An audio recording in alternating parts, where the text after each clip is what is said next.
Liverpool have lost 3-2 to Brentford in the Premier League. These are 5 things we learn from the game. What an exciting, dramatic football match. And you have to say Liverpool are in a world of pain. I always want to look at what Liverpool have done in the last few months when they won the Premier League at the start of the year.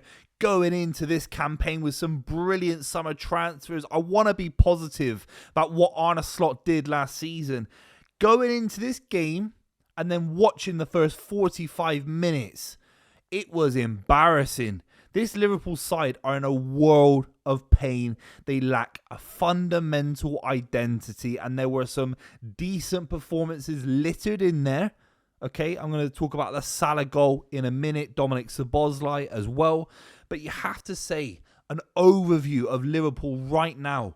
They are completely devoid of a philosophical principle of how to approach tough Premier League and even Champions League football matches, because they've got individual brilliance. They always will do. They always have done. It's gotten them over the line in big games against Newcastle United, against Bournemouth at home, but the cracks were appearing. A lack of ability to keep the ball in big moments, defensive frailties, the amount of goals that Liverpool concede from set pieces, from direct physical moments in a game where a ball gets lobbed into the box, big centre-backs flicking things on. And Liverpool have struggled in recent weeks, and now you're looking at 5 losses in 6. And this is where you get paid big bucks to be a manager, to get things sorted on the training ground. You can't sign anyone else. You look back in the summer, did they sign the right players? Was Wirtz the right summer transfer? Was Isak the right summer transfer instead of Mark Gahey? Instead of a defensive-minded midfielder? Because at the time, I thought these signings were unbelievable. In particular, Florian Wirtz, a generational talent. I don't think he had the worst game today, by the way. Still didn't contribute goals or assists. But you look at this Liverpool side, it's lopsided. It's got no balance. It's got no control. It looks old in all the wrong places in terms of Virgil van Dijk. So I think Liverpool have to go back to the drawing board. I even think they might have to go to a back 5 in certain games just to keep momentum with the likes of Arsenal, Manchester City. We're going to talk about the Premier League title race at the end of the video. But the overview has to be the system is completely not fit for purpose. Even the midfield today, I've talked about, we'll talk about the goals in a minute. The midfield of Curtis Jones, Dominic Szoboszlai, it gives you no bite off the ball. It gives you a decent amount of quality on it. Of course, Curtis Jones, I'm a big fan of. Dominic Szoboszlai, Liverpool's best player today. But they need to be littered with a Caicedo, with a Rodri, with a Casemiro at Manchester United, who I've been praising today. Declan Rice, ball winners. Liverpool don't have any ball winners. They're in a world of pain. Let's just talk about the goals and then the other things we learned from the game. Make sure you subscribe and let me know your thoughts down below. Uatra obviously scored 5 minutes in. Long ball in from Brentford. Flicked on by Aya, who had a great game today. And Liverpool sleepwalking. How's he getting that moment so early in the game? Kerker's letting him go. The keeper looks a little bit disjointed, a little bit disconnected from his back line. And from that point on, you never saw Liverpool winning the game. And that's the biggest criticism. Where's that momentum? Where's that control? Where's the pragmatism to say, okay, we're 1-0 down. We're going to turn things around. Brentford were superb against Manchester City a few weeks ago, just before the international break. But City got a 1-0 win, kept a clean sheet. That's the difference right now from a very, very good Brentford side, you have to say. 2-0 up from Kevin Schade. Absolutely superb ball from Damsgaard around the Liverpool back line. Where are the defenders going? Van Dijk is having the worst spell of form we've ever seen at Liverpool, maybe in his entire career. He's been good for so long. And you have to say, I always prescribe to the idea that you could have 4 Maldinis and Buffon behind him, prime Maldinis all playing, or throw in Nesta, Baresi, whoever you want, Beckenbauer. If they've got no protection in front of them, or the side isn't keeping the ball very well, you could expose anyone. You could expose any world-class centre-back. And I'm going to say Van Dijk looked poor in the game. I'm not going to talk about the penalty because I don't think that's his fault. I think it's terrible refereeing. But you have to say, the ball around the corner from Damsgaard, who's pressing him? How's he got that much space to play it? It's a beautiful ball, but it's all about the Liverpool midfield for me that's giving away chances, allowing sides to attack that back four. Van Dijk, Konate, poor defending for Schade, no question about it. But how is Damsgaard, a player of such creativity, a player that you can stifle? Let's be real, he's not a world-class player. Getting that opportunity to play a David Beckham ball, a De Bruyne ball around the corner. Come on. Milos Kerkez makes it 2-1. Some decent play down the right-hand flank. Wirtz is kind of on the ball, high and wide. I like him in that right midfield position. I said it after Eintracht Frankfurt. Look, has it come off today? Probably not. But I think long-term, I think we talk about Salah. If he's not clicking, I think Wirtz can play on the right, and you have more of a kind of midfielder coming in, linking up play, and then obviously on his right foot he can whip things around the corner as well. Kevin De Bruyne used to play that role for Pellegrini at Manchester City, early Pep years as well. A right-footed midfielder tucked in on the right-hand side of the four. I think that could work potentially for Wirtz. He sets up, I think it's Connor Bradley who whips a ball from the Wirtz pass into Kerkez. Gets a big goal, gets Liverpool back into the game. Probably masquerades from the fact he had a relatively poor game today. And going into half-time 2-1, where's that Liverpool burst of energy? Where's the momentum? Where's the control? In the second half, look, you're seeing Robertson, Rio come on, Chiesa, McAllister, Gomez. They peppered Brentford at the wrong points in the game in the first 10-15 minutes. It just felt like Brentford were just sitting there, parking the bus a little bit, which they have every right to do. I thought Jordan Henderson was absolutely superb. Collins was clearing everything a million miles away. Coyote today at right back, unbelievable. Physicality, presence, great leadership from him. And you have to say, he'll be a big money move away from Brentford in the summer, 100%. Mark my words. He was stupendous. Ayer at left back as well. Very good back line. Brentford were superb, very well organised. Liverpool didn't break them down. And then we get a very controversial moment from the Thiago penalty. It's Virgil van Dijk kicking into Thiago. VAR obviously has to get involved. It has to be the star of the show. We've got the fancy technology.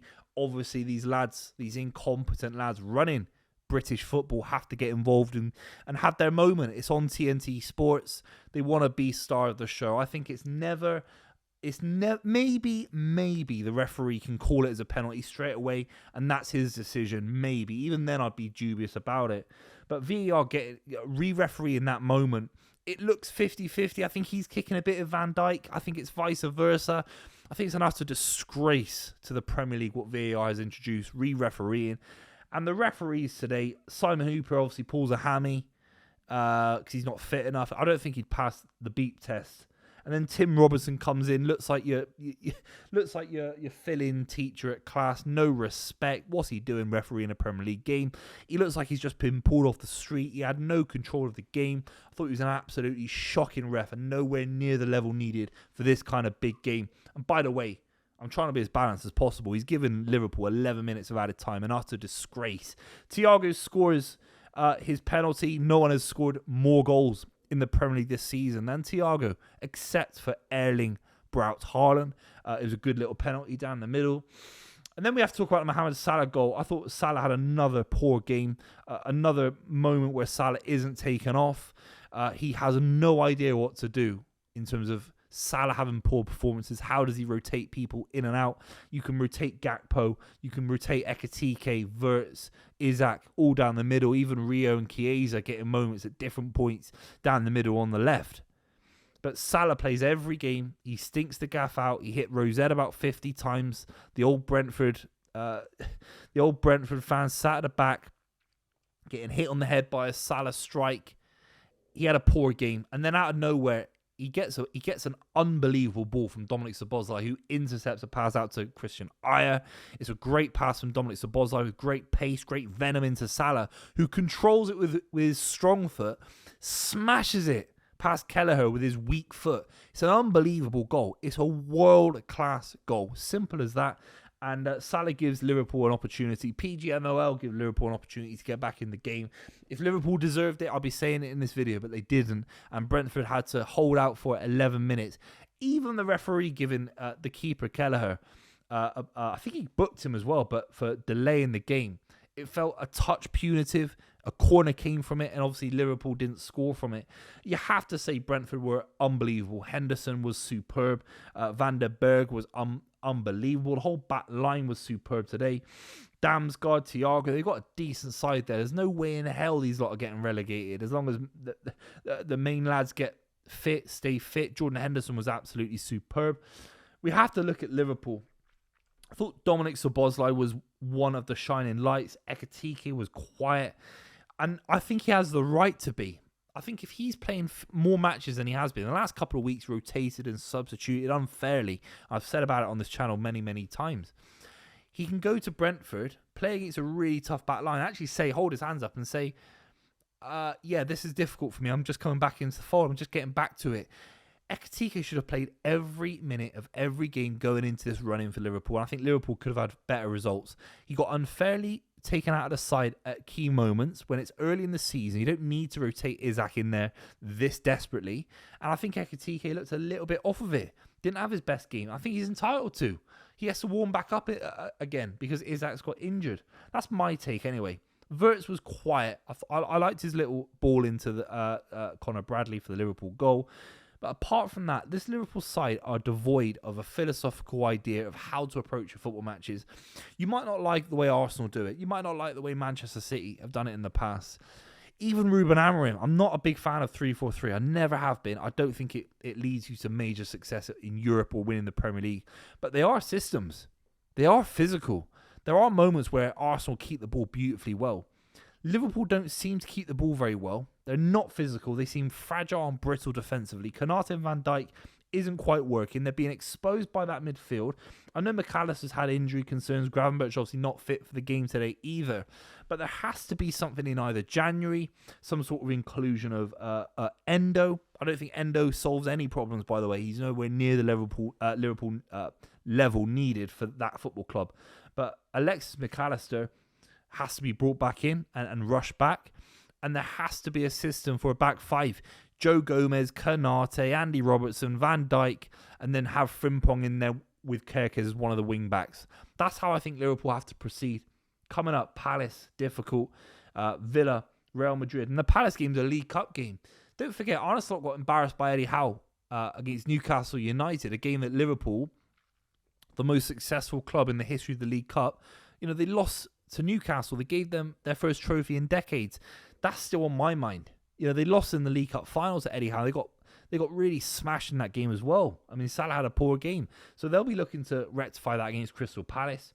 Aston Villa, Real Madrid, Manchester City, Forest. Difficult games. I think genuinely, as I'm speaking about it, I think it's a back five. I think it's a back five. You have Curtis Jones in there, Szoboszlai. You don't need that much protection. When you're playing 4-2-3-1 with Jones and Szoboszlai as your deep line midfielders, you're in a world of pain. And Wirtz isn't lazy. He's not apathetic to working hard off the ball, but he just isn't good at it. He's lightweight. He looks weak. He looks physically underdeveloped in terms of trying to smash people and win the ball back. He looks decent on the ball. He looks a little bit better in recent weeks, no question about it. Gets his 2 assists against the worst defense in Bundesliga this season against Eintracht Frankfurt. There has to be some fundamental changes for Arne Slot. This is the final nail in the coffin for me because it gets a lot harder. I think Liverpool have to go to a back five. Call it 3-4-3 for fashionable purposes. Fine, it's a 3-4-3. No, off the ball, Liverpool become a back five. You get Andy Robertson in there for experience, for leadership. You get the likes of maybe Endo in there for more minutes, ultimately for this Liverpool side. Chiesa has to play more football matches. I can't believe he's not even starting the game. And I dare say it. If you add that extra defender into the back five for Liverpool, you might look at taking Mohamed Salah off and using Frimpong when he's back from injury, whenever that is. Let me know what you think in the comments down below. They're in a world of pain, Liverpool. They really, really are. A million miles off winning the title right now. Can things change? Yes. They've got a great squad still. Huge fan of a lot of these players. But he has to change something. I'm not a huge fan of what Arne Slot's doing. What's the manager doing right now? Is he being pragmatic? Is he being ruthless? Conte got smashed up early with Chelsea, early in the Premier League campaign when they won it last, Chelsea, 2017. They were getting smashed in the first, 3 months. He went to a back five, and suddenly the wing backs flourished.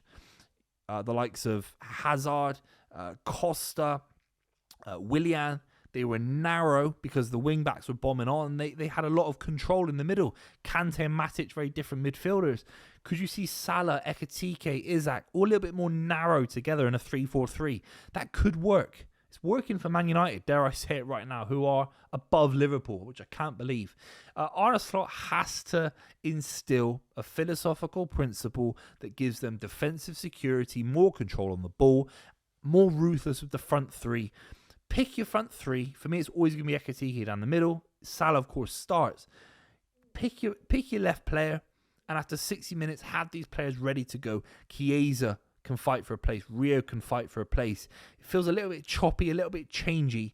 And for me, I think Arne Slot has to make some big decisions. Let me know what you think in the comments down below. Make sure you subscribe if you're new as well. I'll see you very, very soon.